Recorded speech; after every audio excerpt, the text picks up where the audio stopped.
Funko Pops, Legos, video games, Pokemon. What do all these have in common?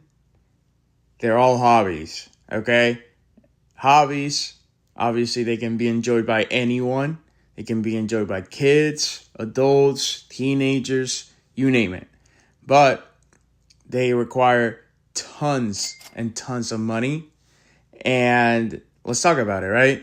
So obviously, all these hobbies that I mentioned, like video games, Funko Pops, Pokemon cards, Legos, they're not just strictly for kids, although they are intended for kids. They're not strictly for kids, right? And anyone can enjoy it, enjoy those hobbies. But a part of it is when you add adults to it, as we all know, money gets involved in it more than it should be. And we get crazy prices for these things, right?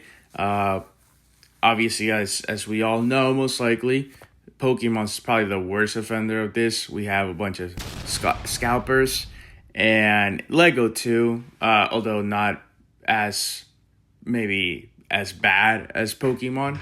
I think the worst, the easiest ones to not get scalped here is probably Funko Pops, but I'm sure other hobbies are up there as well with scalpers, but it just ruins the fun of it for mainly kids, right? Adults obviously can, if they have the money, they can afford the prices, but it still shouldn't be like that. Sneakers, is another one that I know scalpers, they are, at least at one point in time, they were very, very bad, and it was like sky high prices for sneakers. It is what it is. I think we should be able to change these things, but I can't control everyone, can't control every single person in the world to not pay for these prices. Obviously, if people stop spending money on the secondary markets, the prices of these things will fall and they will obviously be more affordable. But I think Legos is the second worst as of right now. Pokemon is on another level, right? Some stuff I just don't even look at. And I have a bunch of Pokemon cards and a bunch of Legos and all that. And I just don't even look at Pokemon anymore in the secondary market. If I can't get it through their websites, it is what it is. But Legos is getting outrageous. But what's getting outrageous with Lego is that Lego themselves are raising prices more than they should be. So like I said, that was, $50 for X amount of pieces, right? Now it's like time and a half of what it used to be, right? So a $50 set is like $120.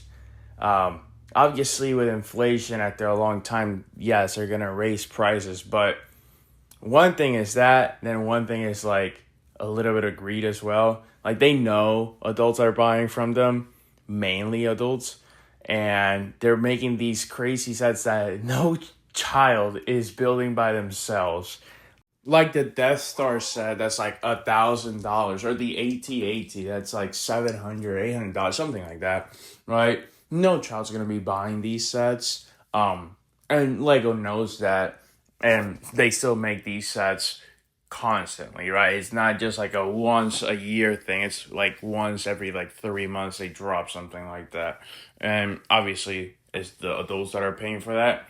And then there's the investment side and the secondary market, which also exists in Pokemon and probably other hobbies such as like the sneaker ones like I mentioned before. But you know what?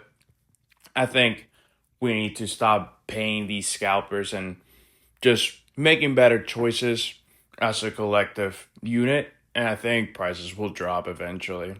Anyways, that's it about, hobbies for me. Just let me know what you think. Subscribe, leave a like, and comment your opinion about this because I want to hear what you guys think. Anyways, see ya. Have a good one.